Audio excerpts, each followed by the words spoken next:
Hello दोस्तों, स्वागत है आपका आज की इस वीडियो में।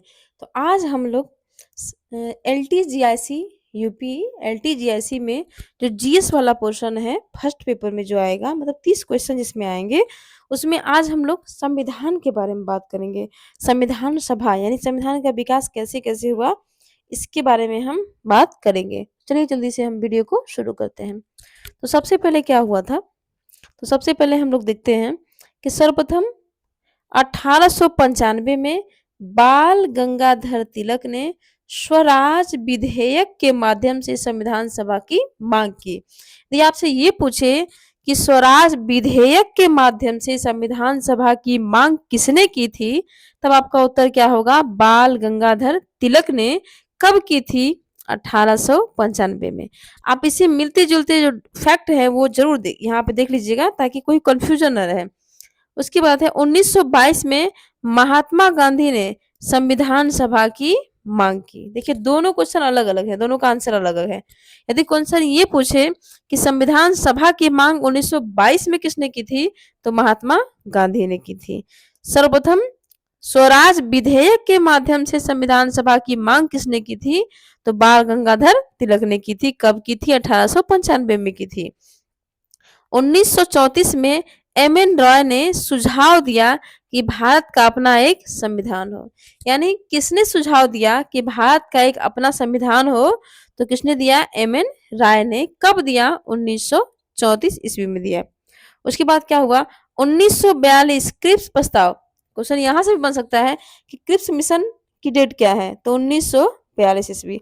तो 1942 क्रिप्स प्रस्ताव के तहत जो भारतीयों की मांग थी उसको स्वीकार कर लिया गया। अगर क्वेश्चन ये पूछे कि संविधान सभा की जो मांग की गई थी उसको किस प्रस्ताव के तहत स्वीकार किया गया, तो कौन सा प्रस्ताव था वो? क्रिप्स मिशन, क्रिप्स प्रस्ताव 1942 में आया था। उसके बाद क्या हुआ? तो 1946 में कैबिनेट मिशन की योजना आई। उसके तहत संविधान का गठन किया गया। किसके तहत? कैबिनेट मिशन योजना। और क्वेश्चन ये पूछे किस योजना के तहत संविधान का गठन किया गया, तो कैबिनेट मिशन योजना। कब? 1946 में। इसमें कितने सदस्य थे? 3 सदस्य थे। कौन कौन? एवी अलेक्जेंडर, पैथिक लॉरेंस और स्टैनफोर्ड क्रिप्स। यही 3 लोग थे।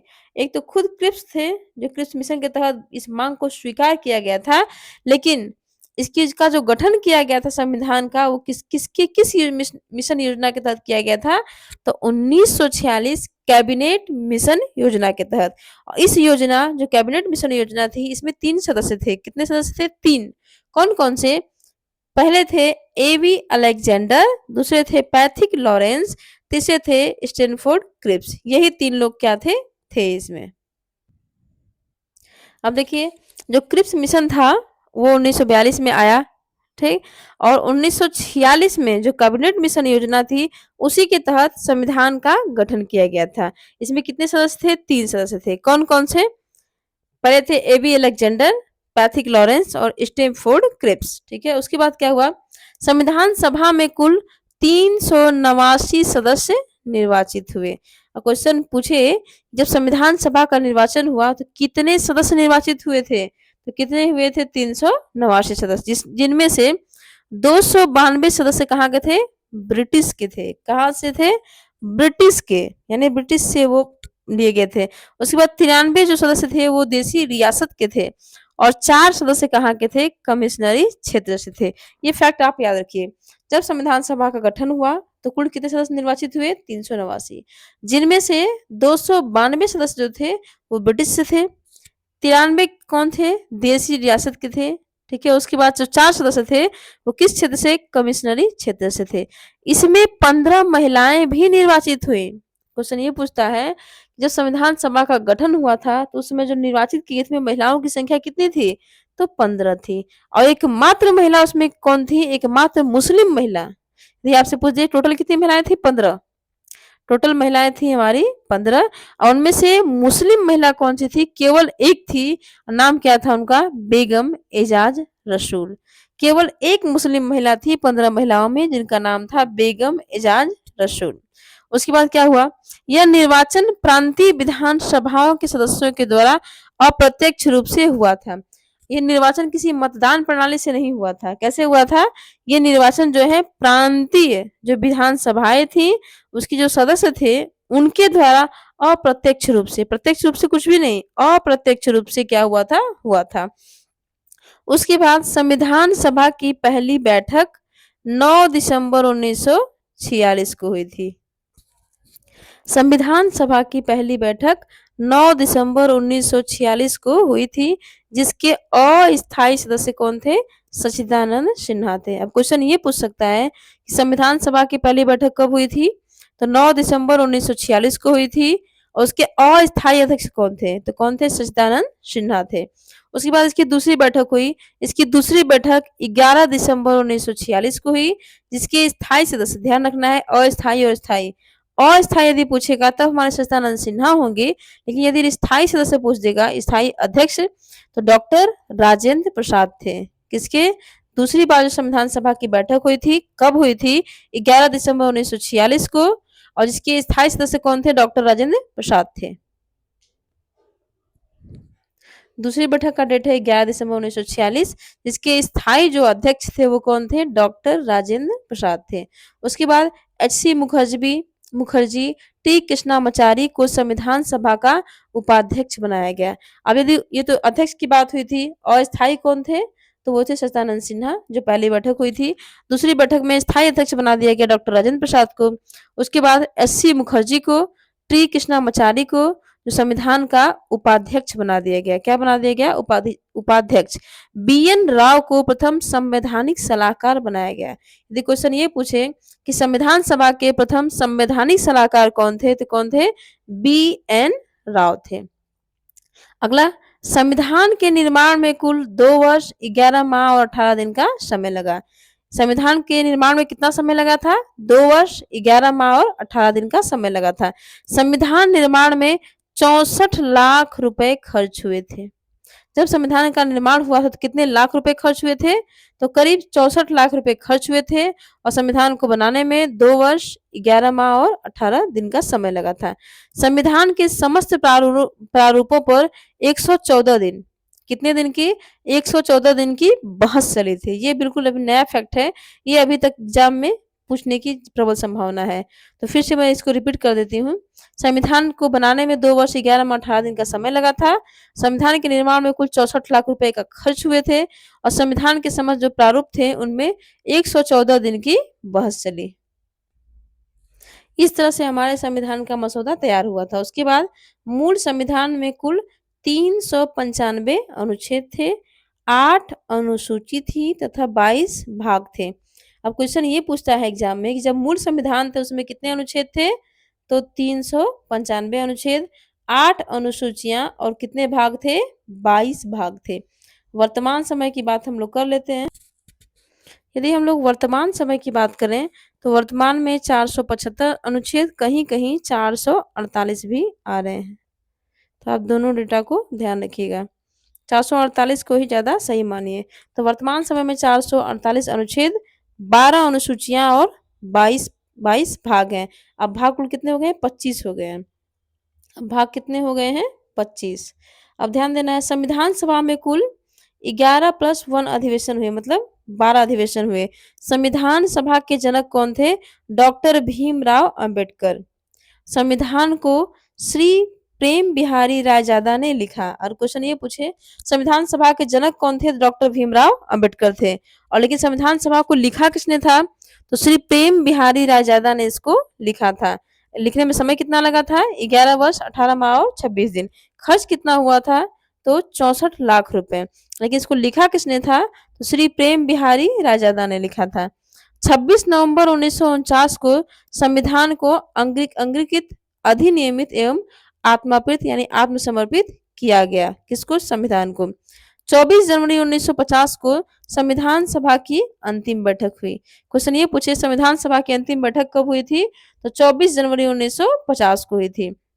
और 26 जनवरी 1950 को भारत का संविधान क्या कर दिया गया? लागू कर दिया गया। तभी से 26 नवंबर को हम विधि दिवस, संविधान दिवस के रूप में क्या करते हैं? मनाते हैं, क्योंकि 26 नवंबर को ही हमारा संविधान क्या हुआ था? अंतिम रूप से इसको अंगीकृत, अधिनियमित और आत्मापित कर लिया गया था। अब हम लोग प्रारूप समिति के बारे में बात करते हैं। तो प्रारूप समिति का गठन कब हुआ था? तो 29 अगस्त 1946 में हुआ था। इसमें कितने सदस्य थे? 7 थे। कौन-कौन थे? तो भीमराव अंबेडकर थे, अध्यक्ष जिनको बनाया गया था।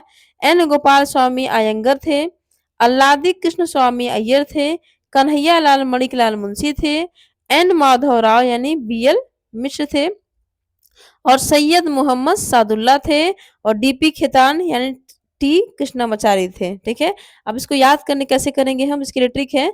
भीम गोपाल कृष्ण कन्हैया माधव को लेकर मोहम्मद साहब के खेत पर गए। अब भीम का मतलब क्या है? भीमराव अंबेडकर। गोपाल का मतलब क्या है? एन गोपाल स्वामी अयंगर। कृष्ण का मतलब क्या है? अल्लादी कृष्ण स्वामी अय्यर। कन्हैया का मतलब क्या है? कन्हैया लाल मणिकलाल मुंशी। माधव से मतलब एन माधव राव यानी बीएल मिश्र। मोहम्मद से मतलब सैयद मोहम्मद सादुल्ला। खेत से मतलब डीपी खेतान। ठीक है, तो इसलिए आप इस ट्रिक को याद रखिए।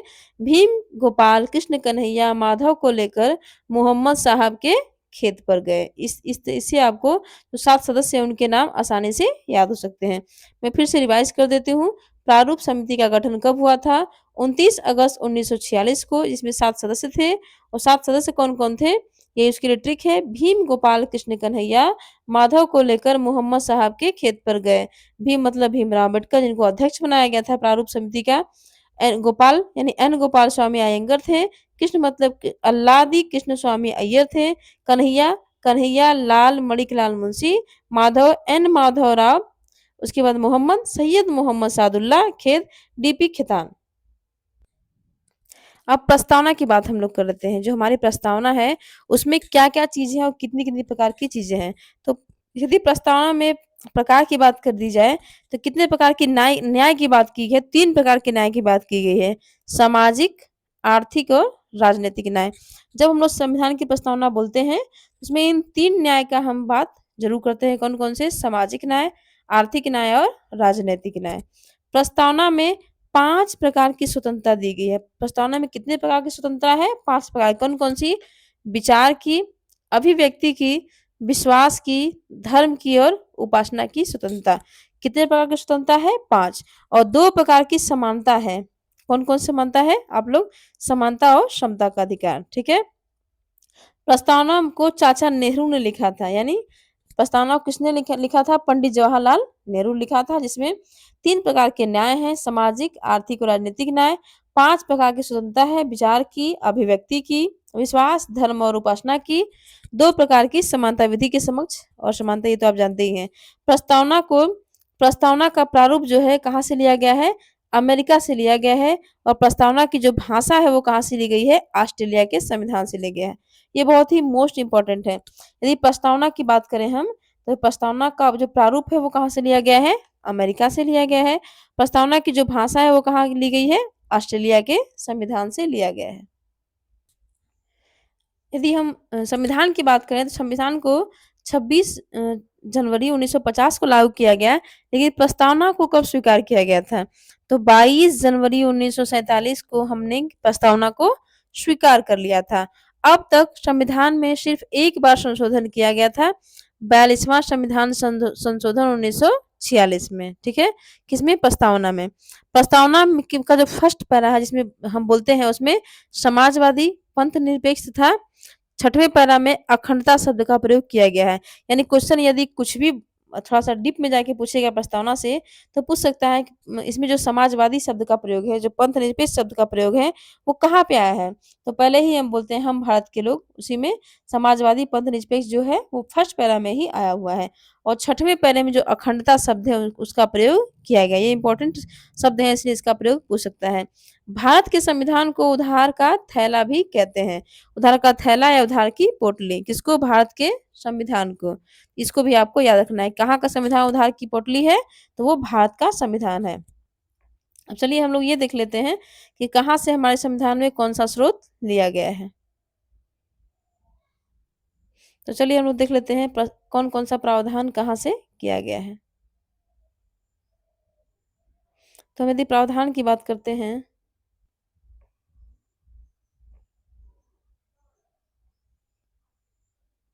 फिर से हम देख लेते हैं। तो अमेरिका से हमने क्या-क्या लिया है? मूल अधिकार, वित्तीय आपात, न्यायपालिका की स्वतंत्रता और राष्ट्रपति पर महाभियोग। ये हमने कहाँ से लिया है? तो ये हमने अमेरिका से लिया हुआ है। ब्रिटेन से हमने क्या-क्या लिया हुआ है?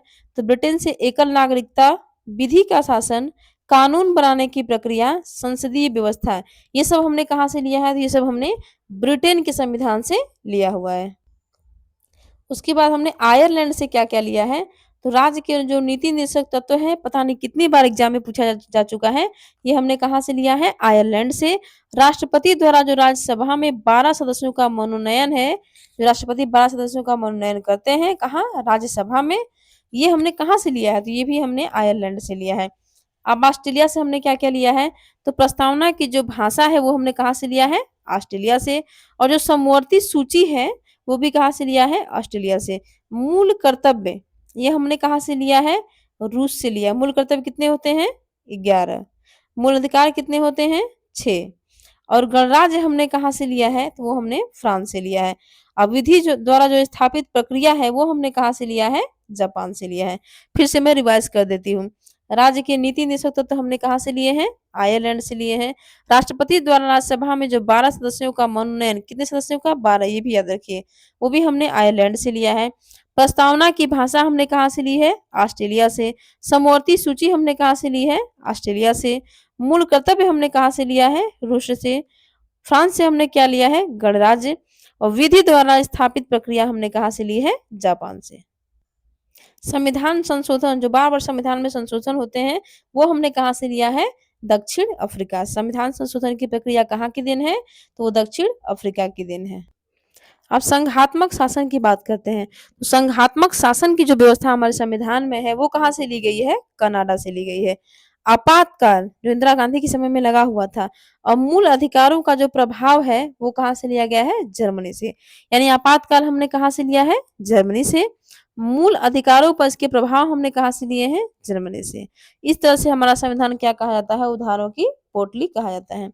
अब आगे बढ़ते हैं संविधान प्रक्रिया में। अब हमारी अंतरिम सरकार कब बनी थी? 1946 में।